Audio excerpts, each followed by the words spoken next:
but they're practically free. We need the chaos, the unpredictability of coin tosses, real or just in our brain in some way, in order to give us the versatility and the untrackability in our thinking that gives us this power.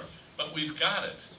And that it's a real difference is manifest when you try to start doing experiments with living, breathing, wide-awake, conscious subjects. You find that the conditions are very different because, well, maybe that's enough of an answer. Already gone on. So it's in conclusion that we have this free will. It's an illusion? For conclusion, everything we have in genes and early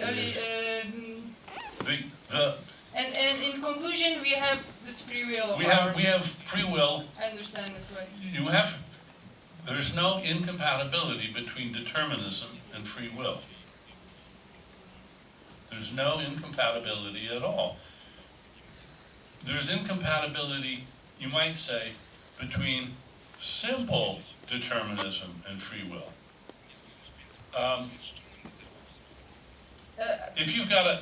I was just thinking about determinism, like not existing free will, because I was thinking that human beings decide rather in a robotic way, I'd say. Robotic.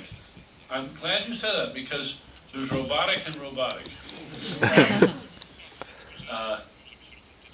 Our stereotype of a robot is of an entity with limited degrees of freedom, in the technical engineer's sense of freedom. That's why they only do a few things and you can trip them up. But we're robots made of robots, made of robots, made of robots. But we have not 7 or 10 or 100 or 1,000, we've got 1,000,000 degrees of freedom. Has nothing to do with determinism at all. As a little girl said, I can, but I won't. How many different things could she do at any moment? You can't count them. If what you're talking about is a clam, you can count them. There are only that many things a clam can do. A dog can do more, and a chimpanzee can do more still, but a human being, especially an adult human being, has a sort of limitless number of degrees of freedom. And that's what free will depends on. It doesn't depend on being immune to causation. It depends on being designed to be not infinitely, but exquisitely sensitive to information that might matter. That's why when we do experiments with live, conscious human beings, we have to be extremely careful not to give them information that will get them to be too knowledgeable as subjects.